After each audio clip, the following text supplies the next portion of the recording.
Un nuevo escándalo se está viviendo en Israel. Habíamos comentado cómo previamente un grupo de militares, la mayoría mujeres, habían denunciado que se venía un ataque de Hamás y que básicamente Israel decidió no escuchar a este llamamiento y dijeron que bueno, no iba a pasar nada, y algunos dicen que se hizo porque eran mujeres. Pues ahora se está diciendo que Israel habría recibido un informe detallado sobre el ataque que se venía de Hamás por parte de algunos medios de comunicación, y evidentemente también lo descartaron. Pero ¿de dónde venía este informe y por qué ahora preocupa todavía más a Israel? Vamos a comentarlo.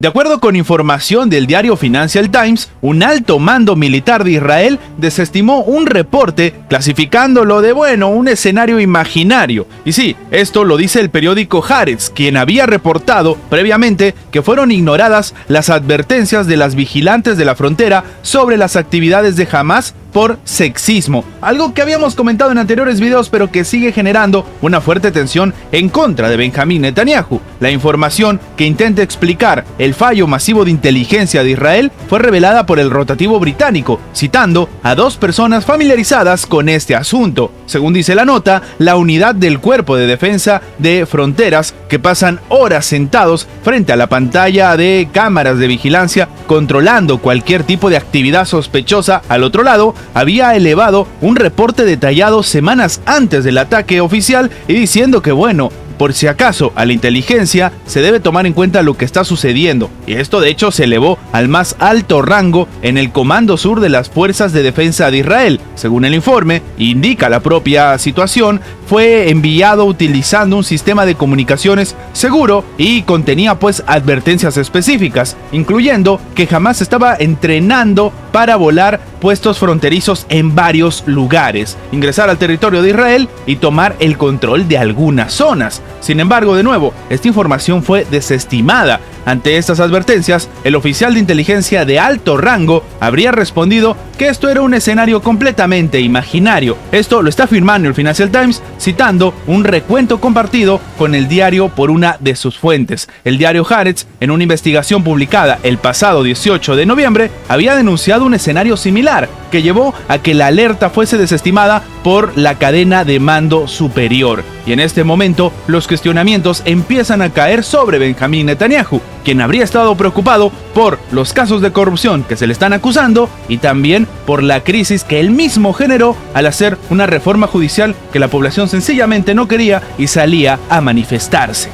Pero esto no es lo más preocupante que se está viviendo en Israel. Resulta que la misión de la Organización de las Naciones Unidas en el Líbano ha sido atacada por Israel. Han atacado a su patrulla, cuando se supone en este momento están en una tregua, así como lo están escuchando. La Fuerza Provisional de las Naciones Unidas para el Líbano ha informado que han sido atacados por parte de las Fuerzas de Defensa de Israel, esto contra su propia patrulla, perpetrado entonces en el sur del territorio libanés. Y claro, el argumento aquí va a ser que existe sí una tregua, pero es con el grupo palestino Hamás en territorio de Franja de la Gaza y no con el Líbano. Pero el escenario sigue siendo bastante preocupante. Al menos se ha comentado que esto no ha provocado víctimas humanas, pero el vehículo de los pacificadores resultó dañado. En este caso, la propia Organización de las Naciones Unidas ha condenado con firmeza lo sucedido y ha recordado la responsabilidad de las partes en el conflicto de salvaguardar al personal de mantenimiento de la paz, evitando riesgos innecesarios para quienes se están esforzando por restaurar la estabilidad.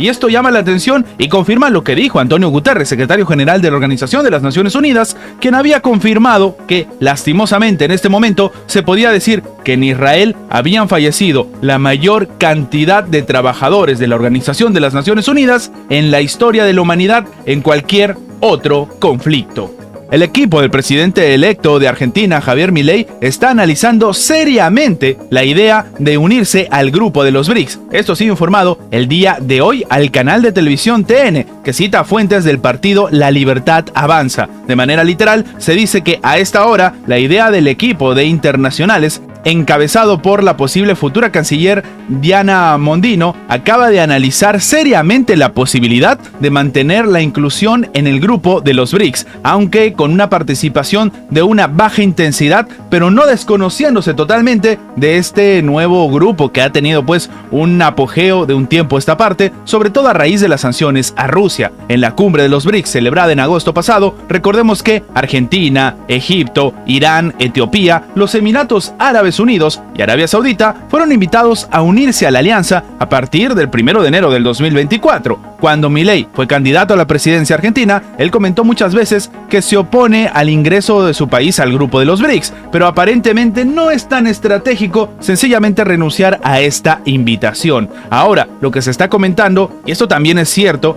muchos empezaban a decir que Milei iba a romper relaciones con China, algo que él mismo ha tenido que desmentir, tomando en cuenta las afirmaciones de diferentes fuentes, sobre todo dentro de Argentina, pero en este caso en específico, que no se renuncie al grupo de los BRICS podría ser beneficioso, o al menos haría que los huevos no estén puestos en una sola canasta, asegurando pues una especie de salvaguarda si el escenario no es el que se está buscando, no necesariamente a través de la dolarización, sino de las eventuales relaciones que podría tener Argentina con otras potencias del mundo. Recordemos que dentro de poco también se vienen elecciones en territorio estadounidense, y sencillamente por la política que estamos viviendo en este momento, nada está escrito a raíz de quién sería el próximo gobernante en el país estadounidense. Y sí, en este sentido entonces, el propio Javier Milei y sobre todo su equipo se han dado cuenta que no sería inteligente darle la espalda completamente al grupo de los BRICS. Esto es obvio que también es una estrategia por parte del bloque ruso-chino a la hora de hacer una invitación a la propia administración de Argentina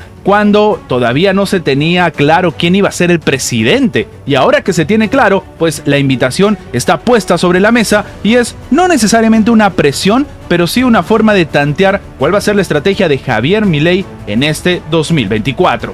Sin embargo, hablando de la propia estrategia y de los plazos que tiene que calcular Javier Milei, se está hablando de la famosa muestra de modernización de Milei que estaría posponiendo la propia dolarización de Argentina a un medio plazo, es decir, se va a seguir ejecutando, pero tomando en cuenta plazos mucho más prolongados. Esto también explicaría esta estrategia de, oye, calcular si podría, por ejemplo, Argentina aceptar la invitación al grupo de los BRICS, pero no participar de manera tan activa como lo hace, por ejemplo, Brasil. Y sí, en este sentido, entonces, el gobierno de Javier Milei no va a abolir el control de las divisas inmediatamente después de asumir el cargo. Esto era algo evidente, porque de la noche a la mañana no puedes dolarizar un país, y mucho menos con el tamaño que tiene Argentina. Entonces, la propia administración de Milei tiene que calcular bien cuáles van a ser sus próximos pasos. Esto tomando en cuenta también que la dolarización es un objetivo a mediano plazo. Y esto lo ha afirmado Milei en su momento y también Luis Caputo, del propio equipo económico del nuevo presidente. El propio Milei había manifestado en repetidas ocasiones su deseo de abandonar el peso argentino